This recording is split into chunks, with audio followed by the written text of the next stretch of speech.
Vintage Needle Crafter. My name is Laura. Welcome back returning subscribers and welcome new viewers.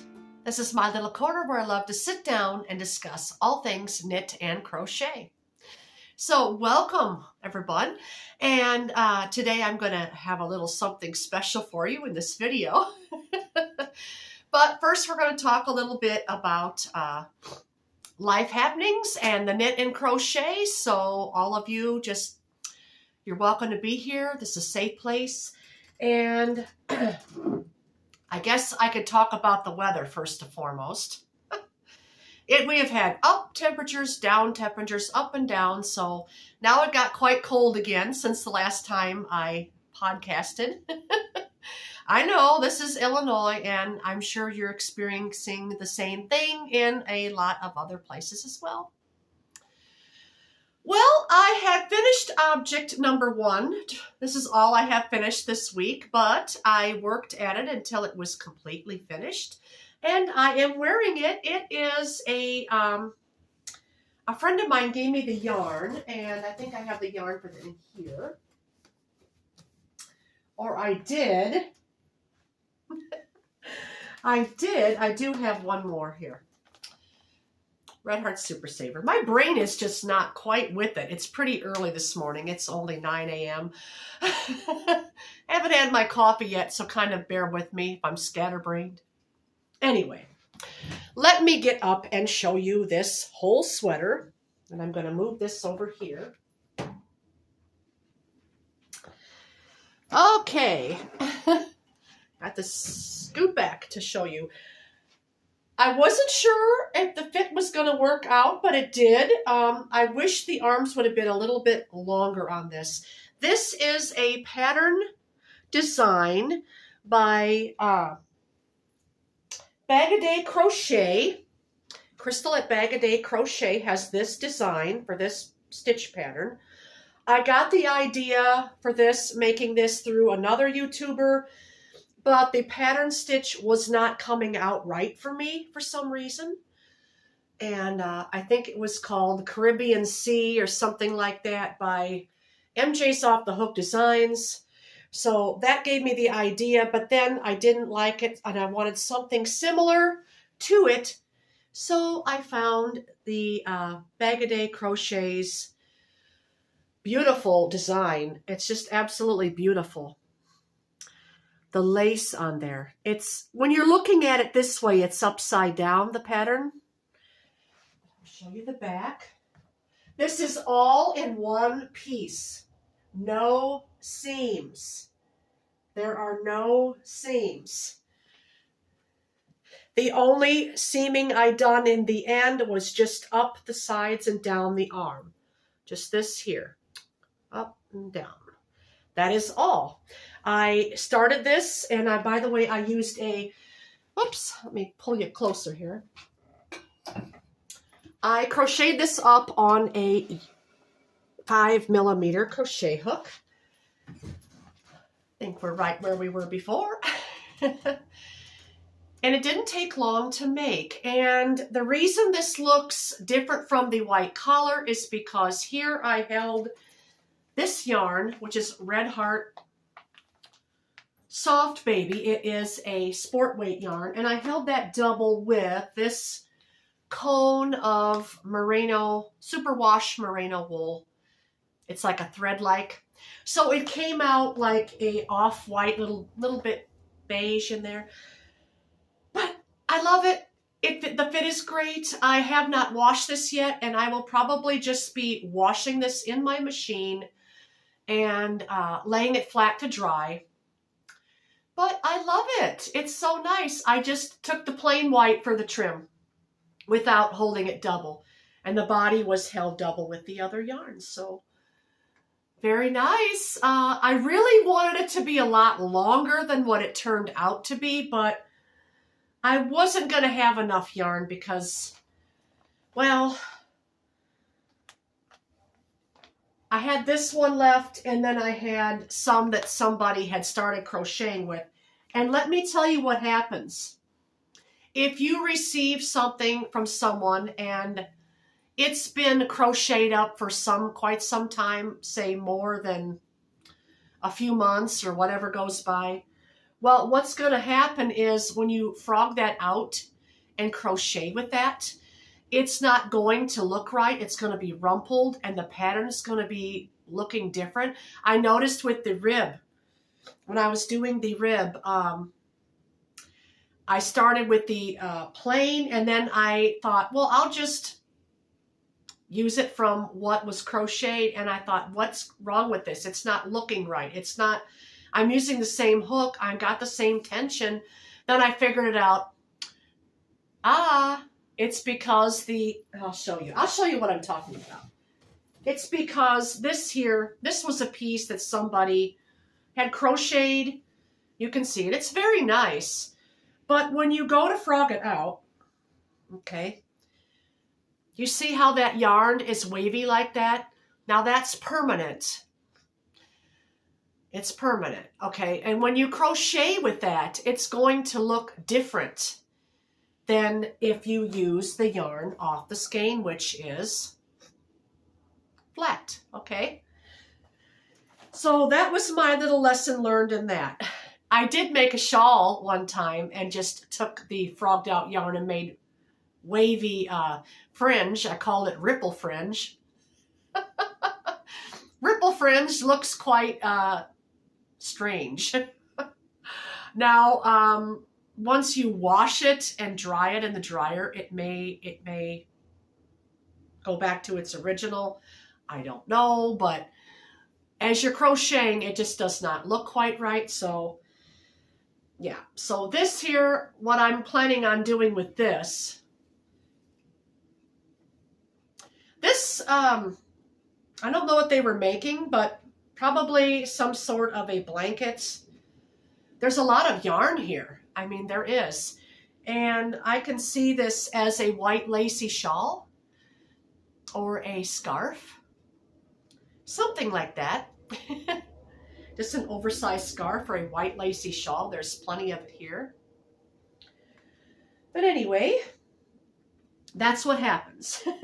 And that's why I didn't want to do that. As you can see how wavy that is? So it will not look the same if you try doing that. But this didn't take too long to finish, and I will link the stitch pattern in my description if you're interested in this sweater. Okay, so I want to talk a little bit now. My son found a guitar that someone was moving out of an apartment building, and he asked if he could have the guitar, and it was given to him, and he gave it to me. And this is it, and it's a beautiful guitar. It just needs some more cleaning because it's still a little bit dusty. He tuned it for me. And I want to learn to play. And he taught me a couple chords. Now, keep in mind, this is day one. He just showed me this morning. So the only practice I've gotten was just this morning's practice. But I'm not a complete idiot when it comes to the guitar. However, I do not know chords. And he taught me A major, E major, and I think D major. So I thought I would just play a little something for you. Don't expect much. Keep in mind, I'm just learning this, okay? Okay.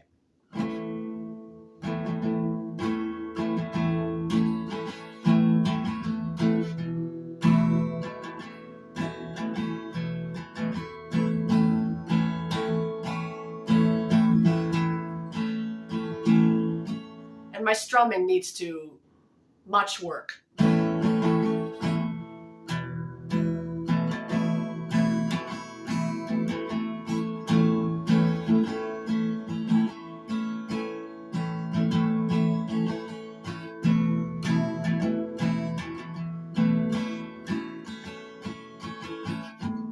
And this is D.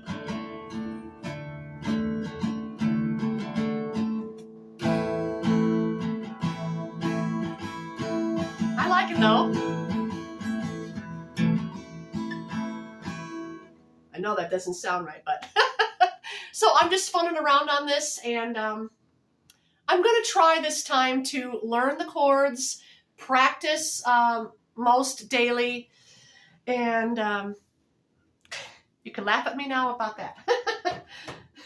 So I thought it was quite fun. And what I noticed when I get out and start practicing, he's like over there on his electrics, and he's like, "Oh, okay, Mom, let's do a duet."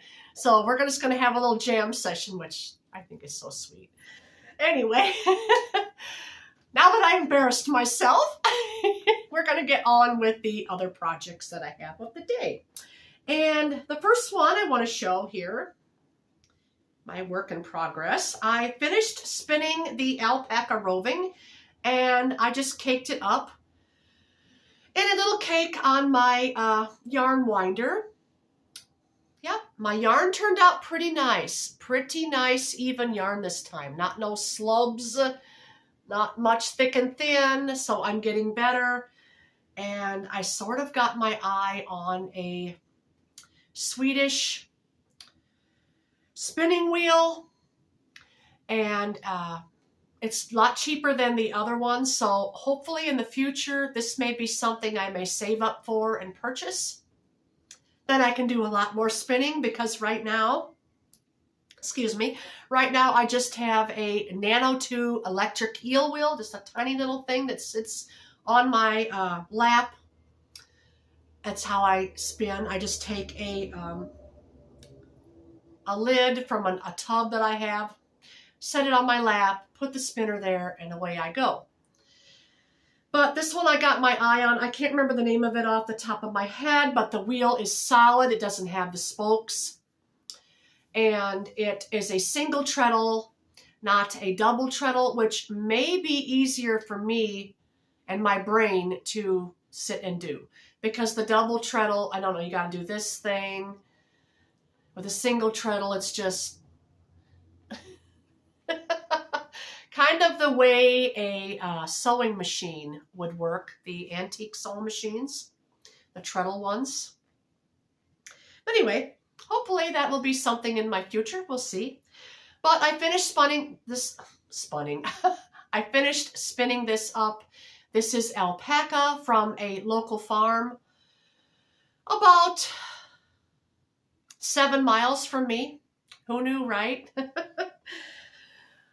But I'm making a Sophie scarf, and I am making mine a little bit larger than the original pattern. The original pattern ended right here, where my thumb is, and then you are to decrease. But I'm just going to keep going a little bit wider, and then I'm going to keep going until I'm all the way out of this alpaca yarn. And this is a 2-ply. This is 2-ply yarn I made. And I'm pretty pleased with myself. I made this to where it was a center pull when I caked it up. All right, so working on that. And this pattern is very simple, and I will try to leave a link for it if you're interested in knitting yourself up a Sophie scarf. Got my little progress marker here. This is Mr. Frog. Isn't he so cute? Charlotte at Every Stitch Counts sells these little stitch markers. She has a YouTube channel, Every Stitch Counts. Hello, Charlotte, to you. So, yeah, this pattern is only, I think I paid less than $2 for the pattern. So, Sophie scarf. And I'm knitting this on US size 8, circular Chiaogu knitting needle. So I'm just going to keep going with that until it's completely finished. Sophie scarves are very nice to knit up. They're quite easy to do. And the only scarf I found that will lay flat. The other ones want to curl on the edge. This one does not, which I love. Okay, also I have been playing around with the new yarn that I got in the mail, the Happy Mail video that you saw. Although I haven't picked it back up, I started crocheting a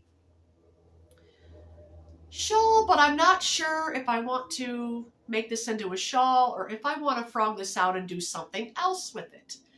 Not sure if I want to knit it or what I want to do. I sort of like the colors in this. the way it's striping up with the shawl. So perhaps I'll keep going.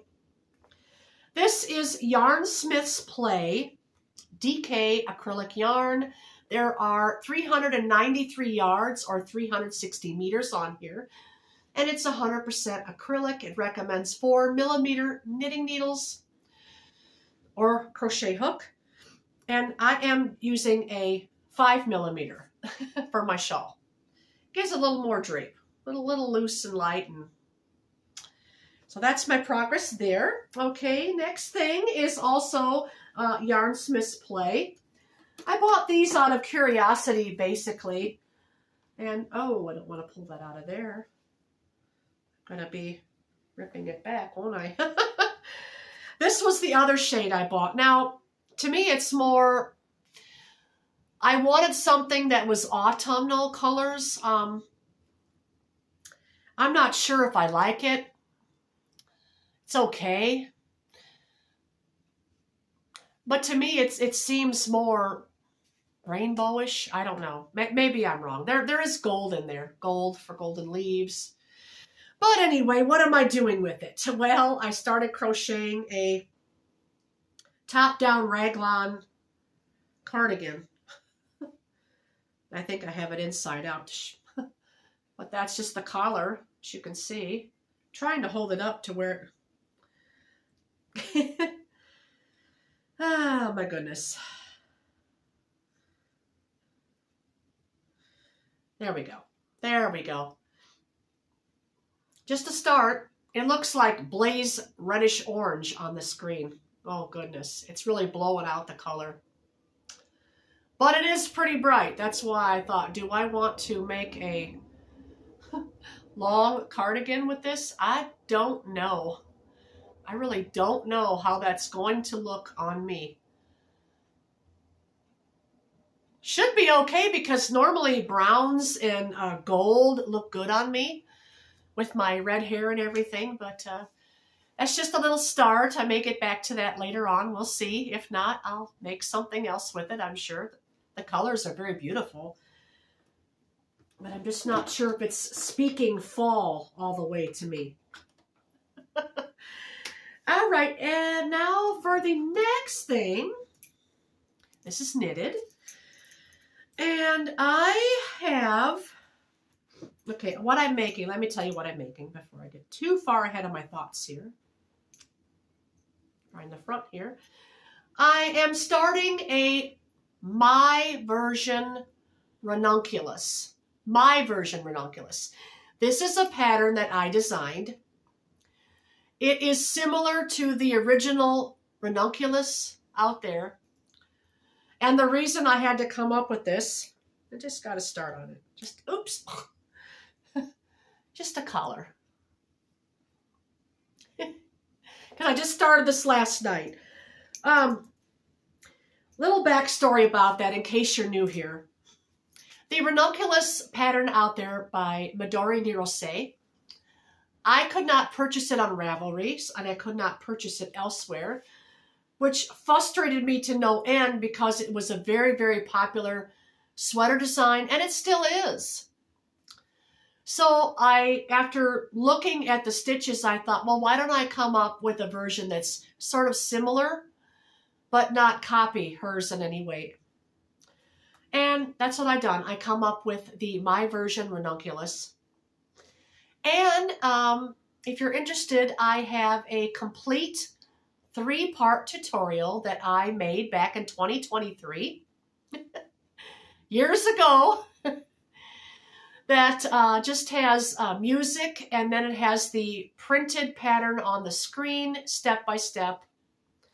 And I'm watching my old video, just having a blast. A blast from the past. I'm just having a blast over there, watching it, and knitting along with the pattern. I have finished the collar and the neck row, the short row shaping. Yes, I show you how to do that too. The short row shaping there for the back side.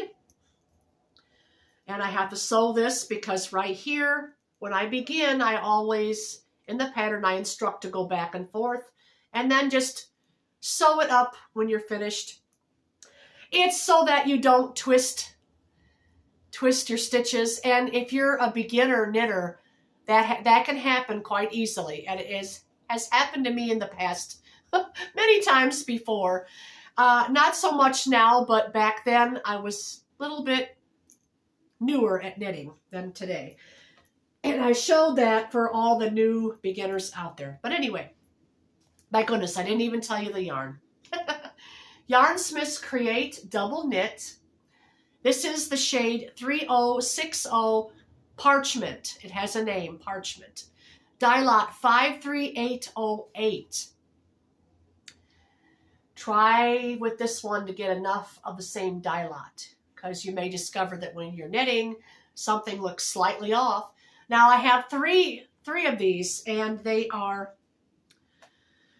well, they're 317 yards or 290 meters, so I'm not sure if that's going to be enough. We will see.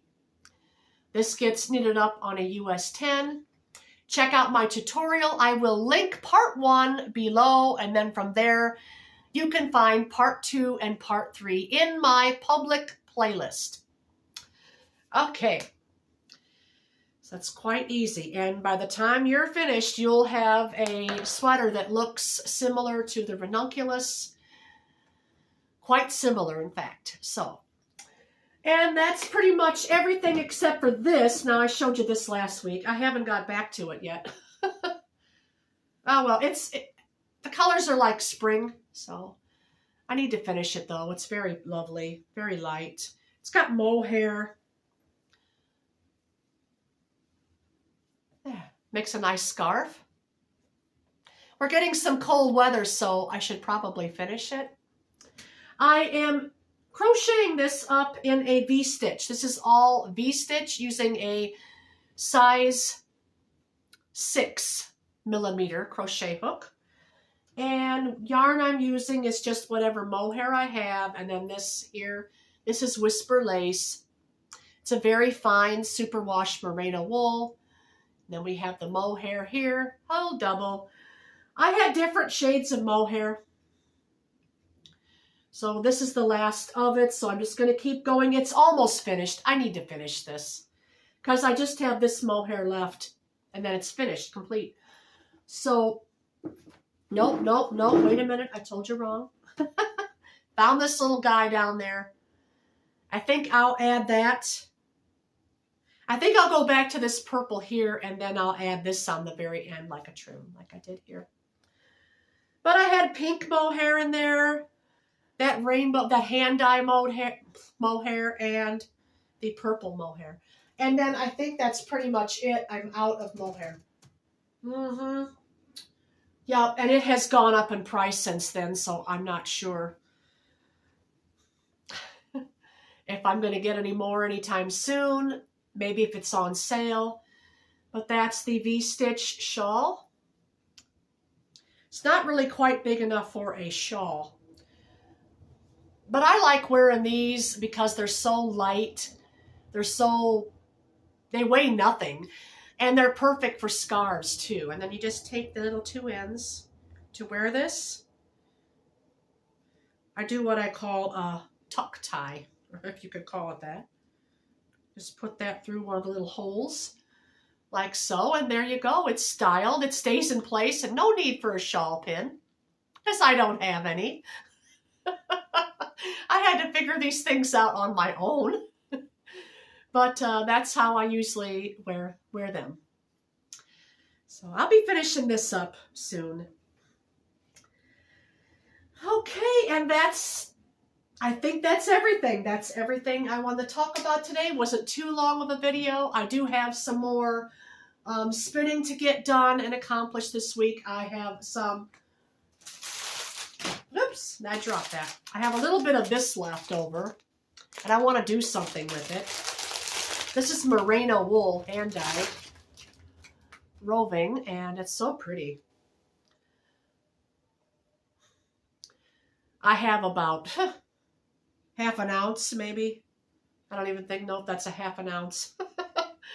So it's very pretty. I made a vest with this a couple years ago. There's enough here, I'm thinking, for a Sophie scarf. Sophie scarf number 2 coming.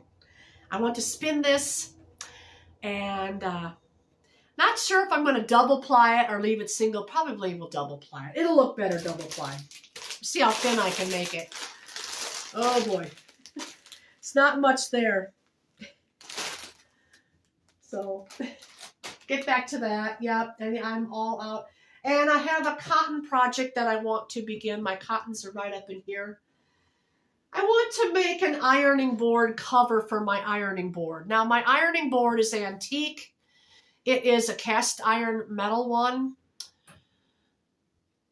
No, not cast iron. It's just a heavy black metal.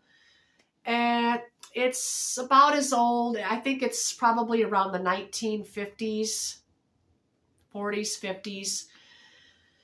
And I have it in my laundry room, and it's always set up. But my ironing board cover, somehow the original one kind of shrunk, and so it slides around, and I really wanted to do something fun and do granny squares.